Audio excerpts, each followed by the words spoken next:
सरस्वत्यै नमः श्री गुरुभ्यो नमः नारायणं नमस्कृत्यं नरं चैव नरोत्तमं देवी सरस्वती चैव ततो जयमुदीरयेत् एकदा नैमिषारण्ये ऋषया शौनकादया प्रपच्युर्मुनयः सर्वे श्रुतं पौराणिकं खलु व्रतेन तपसा किमुवा प्राप्यते वाञ्छितं फलं तत्सर्वं किमनिच्छामि कथयस्व महामुने।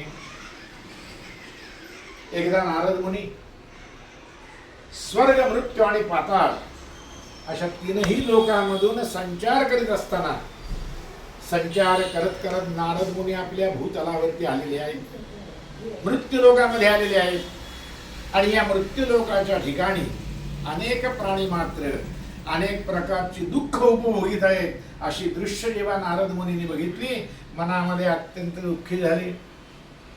संचार करत करत नारद मुनी जेव्हा विष्णू लोकामध्ये गेले तेव्हा विष्णू लोकाच्या ठिकाणी भगवान नारायण, ज्या भगवंताचा शुक्ल वर्ण, चार हातामध्ये शंख, चक्र, गदा आणि पद्म, चार आयुध हातामध्ये घेतलेली आहेत।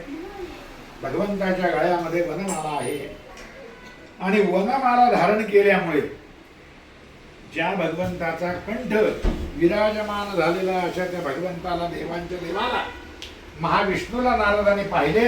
नारदाने भगवंताची स्तुती केली। भगवान म्हणाले, नारदा, आज या विष्णू लोकामध्ये, स्वर्ग लोकामध्ये आपण कसा करता आला?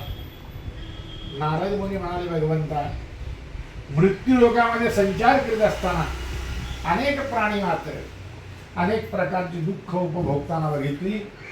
मनामध्ये विचार आला, भगवंताच्या पूजेचा असा एखादा प्रकार असेल की जो आचरण केला म्हणजे सकल प्राणी मात्र आपल्या सगळ्या दुःखापासून मुक्त होतील, असा प्रकार ऐकण्याची माझी अत्यंत उत्कट अशी इच्छा झालेली आहे आणि इच्छा मनामध्ये धरून आपल्या चरणाजवळ मी आलेलो आहे। भगवान म्हणाले, नारदा, सकल जनांचे कल्याण व्हावे असा हेतू आपल्या मनात धरून फार चांगली गोष्ट मला विचारली। ज्या भगवंताच्या पूजनाने, ज्या भगवंताच्या आचरणाने मनुष्य आपल्या सगळ्या दुःखापासून मुक्त होतो, असे भगवंताचे एक व्रत आहे आणि या व्रताला भगवान सत्यनारायणाचे व्रत असे म्हणतात। हे व्रत यथासांग आचरण केले असताना मनुष्यांच्या सगळ्या मनवांछित इच्छा पूर्ण होतात। इतके ऐकले नारद मुनी म्हणाले, भगवंता, या व्रताचे फळ काय? या व्रताचा विधी कसा?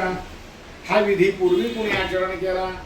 तेव्हा भगवान म्हणाले, नारदा, या सत्यनारायणाच्या पूजेला वेळ आणि काळ याचे कोणतेही बंधन नाही।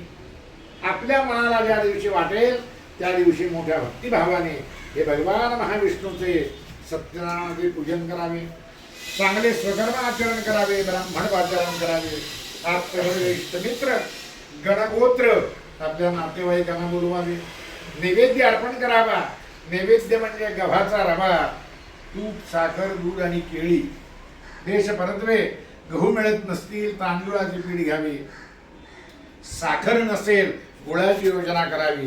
या सगळ्या वस्तू सव्वा शेर, सव्वा पायली, सव्वा मण, सव्वा खंडी, सव्वा किलो, सव्वा पेला आपल्याला हव्या त्या सव्वा या प्रमाणात ग्रहण कराव्या। भगवंताची कथा ऐकावी, प्रसाद भक्षण करावा, नृत्य गायन आदी करावे आणि असे हे भगवंताचे परम दुर्लभ व्रत